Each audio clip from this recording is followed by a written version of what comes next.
अरे आज तो इतनी देर हो गई है, सारा बहू अब तक आई नहीं सौदा लेके। सुबह से सौदा लेने गई है और अब तक नहीं पहुंची। मैडम बताओ, मुझे शाम होने वाली है, मुझे खाना भी चढ़ाना है। चलो ऐसा करती हूँ, आलू हैं ये चढ़ा देती हूँ बॉईल करने। शाम को सारा इसके आलू के पराठे बना लेगी। मेरे आमिर बेटे को बहुत पसंद है आलू के पराठे, और उसके साथ लाल चटनी। लेकिन सारा आएगी कब, पता नहीं कितनी देर हो गई। बताओ, मुझे तो परेशानी लग रही है, उसकी कॉल भी नहीं मिल रही।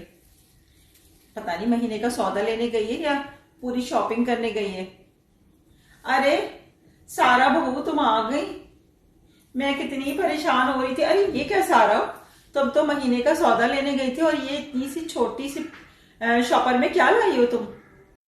अरे मम्मी जी शुक्र करें, जो पैसे आपने मुझे दिए थे उसमें ये सामान आ गया। कितनी मुश्किलों से मैंने ये सामान खरीदा है, एक एक चीज की प्राइस चेक की है। आपको तो पता ही है हमारे मुल्क में जो कीमतें हैं वो रोज बरोज आसमान से बातें कर रही है। इस महीने तो ये सामान आ गया उन पैसों में, लेकिन मुझे अब लगता है अगले महीने तो ये चीजें भी नहीं आने वाली।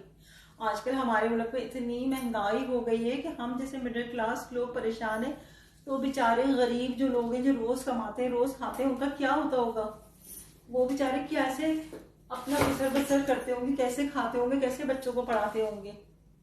अब बताएं ना, दुनिया चांद पे पहुंच गई, लेकिन हमारे मुल्क की जो आवाम है वो बेचारी चार चीजों में उलझी हुई है। आटा, बिजली का बिल, गैस का बिल और पेट्रोल। हम जब सुबह सो के उठते हैं तो हम लोग को ये टेंशन होती है कि भाई इधर की लाइट बंद कर दो, उस रूम की फैन बंद कर दो, यहाँ की लाइट बिला वजह मत चलाओ, बिजली का बिल ज्यादा आ जाएगा।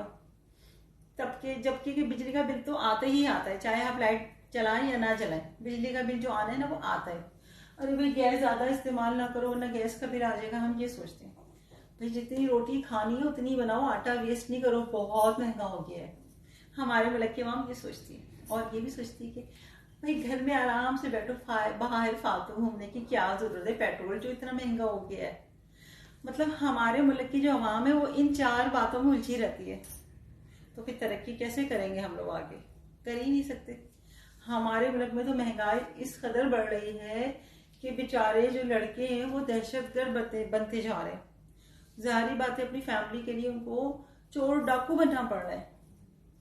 और तो और बेचारे लोग जो है खुदकुशी कर रहे हैं। अभी पिछले दिनों फैसलाबाद में एक फैमिली ने में शौहर ने अपने बच्चों को जहर दे के मार दिया, अपनी बीवी को भी जहर दे दिया, खुद भी जहर खा लिया। जरा सोचिए कि उसका जब छोटे छोटे बच्चों को जहर दिया होगा उसके दिल पे क्या गुजरी होगी। लेकिन सिर्फ इसलिए कि इसके पास पैसे नहीं थे, महंगाई इतनी हो गई है, बच्चों को कहाँ से खिलाए, खर्च कहाँ से अदा करें। और हमारे मुल्क के जो अमीर लोग हैं वो अवाम के पैसों पे ऐश कर रहे हैं, उनको अवाम की कोई फिक्र नहीं है। दुनिया में देखो ना कितनी तरक्की हो रही है, लेकिन हमारे यहाँ नहीं। हमारे यहाँ तो हम रोज बरोज पीछे पीछे पीछे जा रहे हैं। तो मेरी अवाम से रिक्वेस्ट है कि जब आप वोट डालने जाते हैं, जो अंगूठा होता है ना, अंगूठा ये बहुत अहम होता है। ये लोगों को दिखाने के लिए नहीं होता, लेकिन इसका सही इस्तेमाल करें। वोट देते वक्त सही इस्तेमाल करें इसका। 1000 रुपए में या बिरयानी के एवज इसको फरोख्त नहीं करें, क्योंकि इस अंगूठे को अगर आप सही जगह इस्तेमाल करेंगे तो हमारे बच्चों के फ्यूचर का सवाल होता है, हमारे मुल्क की तरक्की का सवाल होता है कि एक आप इस अंगूठे के जरिए अपना सही सही चुनाव करें, सही आदमी को हमारे मुल्क का जो है वजीर आजम बने। तो प्लीज इसका सही इस्तेमाल करें, इसको किसी भी एवज बेचे मत, चाहे वो पैसे हो या वो बिरयानी हो। हाँ मम्मी जी, मैं इसलिए कह रही हूँ कि हमारे यहाँ यही होता है। हमारी अवाम इतनी गरीब है, इतनी गरीब है कि वो बेचारी क्या करे। उसको कोई बिरयानी खिलाए या कोई 5000 1000 दे दे तो वो बिक जाती है, लेकिन कभी अपना जमीन ना बेचे। बस मम्मी जी मुझे तो बहुत फिक्र होती है हमारे मुल्क की, क्या होगा हमारे मुल्क का। रोज बरोज महंगाई बढ़ रही है, रोज बरोज बुरा हाल है यहाँ का। और हमारे मुल्क की एक बात है, जो चीज़ महंगी हो जाए ना वो फिर कभी सस्ती नहीं होती और ऊपर ही जा रहे होते हैं प्राइस।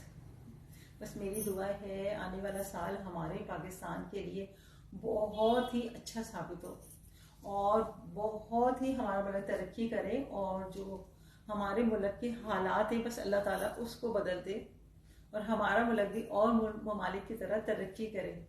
और यहाँ पे जो है ईमानदार लोग आए, ईमानदार लोग आए हुकूमत में, और ईमानदारी से वो अपने मुल्क के लिए तरक्की के लिए काम करें, सिर्फ मुल्क की तरक्की के लिए, आवाम के लिए काम करें, तो ये ज़्यादा अच्छा है।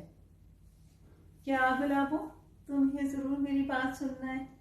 क्या बोल रही हो, बोलो। है सारा भाभी तो बिल्कुल ठीक कह रही है। इस कदर महंगाई हो गई हमारे मुल्क में कि हम तो इतनी मेहनत करके पूरा दिन में, और मेरा शौहर काम करते हैं तब जाके हम एक वक्त का खाना खाते हैं, वो भी रूखी सूखी। गोश्त और मुर्गी खाए हुए तो हमें एक ज़माना हो गया। बकरा ईद में गोश्त खाया था जब बाजियों ने मुझे दिया था। अब तो लगता है कि अगर और महंगाई बढ़ गई तो हमें तो भूखे पेट ही सोना पड़ेगा।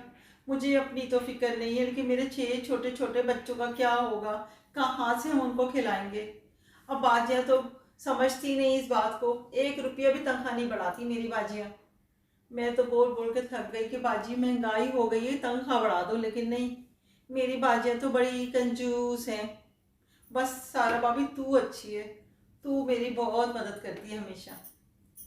अब मैंने सोच लिया है सारा भाभी कि मैं इस अंगूठे का बिल्कुल सही इस्तेमाल करूंगी, और अब इलेक्शन होंगे, मैं जब वोट देने जाऊंगी तो मैं सोच समझ के इस अंगूठे का इस्तेमाल करूंगी और वोट दूंगी।